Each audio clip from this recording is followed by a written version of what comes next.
Hello students, welcome to today's class Political Science CHSC राजनीति विज्ञान। आज आमे सरकार तीनोटी संस्था व्यवस्थापिका कार्यपालिका न्यायपालिका विषय पढ़िबा।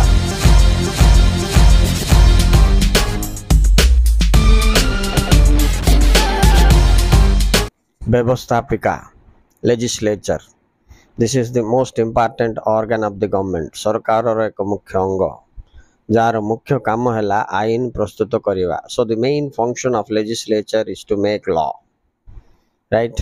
नेक्स्ट, सरकार द्वितीय अंग the second organ is executive. Executive कार्यपालिका संसद रे जते जण बसिथिबे से भितर थिबा एमपी एमएलए माने।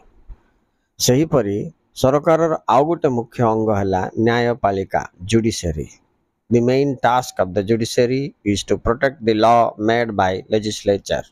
माने व्यवस्थापिका तैयारी करिथिबा समस्त आईन रो सुरक्षा दायित्व न्यायपालिका निभाई थाए। न्यायपालिका को इंग्लिश रे जुडिशरी कहबे। जुडिशरी माने all courts, high court, supreme court, district court, session court, जेते सब तुमे न्यायालय देखछ।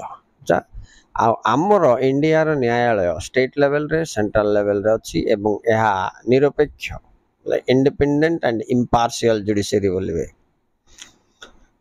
राइट।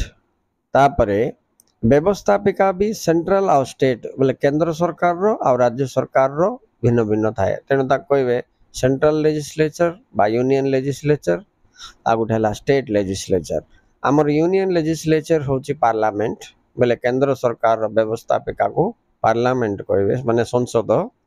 ठीक से बोली प्रत्येक राज्य रे गोटे गोटे तुमर विधानसभा रही या होची तुमर स्टेट लेजिस्लेचर माने राज्य व्यवस्थापिका। ठीक अच्छी ता माने आमे जानले व्यवस्थापिका केंद्र और राज्य उभय स्तर रे अछि। केंद्र रे व्यवस्थापिकार नाम संसद और राज्य रे व्यवस्थापिकार नाम विधानसभा। ओके। नेक्स्ट, कार्यपालिका माने कौन बुझिलो? देखो पिला माने कार्यपालिका बोले ए जो संसद आउ से विधानसभा भितरे बसथिबा एमपी माने मेंबर ऑफ पार्लियामेंट्स एवं member of state legislative assembly बोले विधानसभा रो विधायक माने, right. So MP and MLAs are called as executive. अच्छा, ये एग्जीक्यूटिव भी दुई प्रकार अछन पिला माने, गोटे निर्वाचित आ गोटे नियुक्ति प्राप्त। ये नियुक्ति प्राप्त गुड़ा को आमे ब्यूरोक्रेसी बोली कहथाओ माने अमलातंत्र, एमाने परमानेंट, राइट।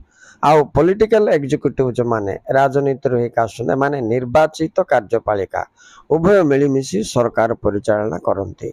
अच्छा, संसद रे तैयारी हेथिबा समस्त आईन गुडी को कार्यकारी करी लोकमानंक पाखे पहुंचाइबा एमानकर मुख्य कार्य।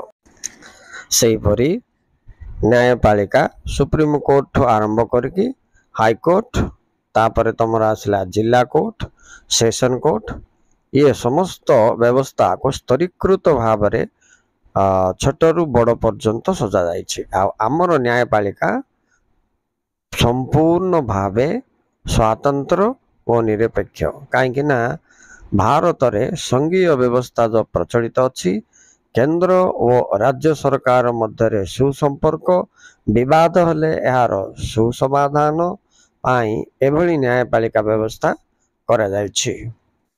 हैला पिला माने एभली भाव रे व्यवस्थापिका कार्यपालिका और न्यायपालिका तीनोटी अंगर मिश्रण रे सरकार गठित, राइट। एहा परे एमानंकर आईन तैयारी करिबा, आईन को कार्यकारी करिबा, आईन को सुरक्षा करिबा कार्य द्वारा शासन परिचालित होइथाए।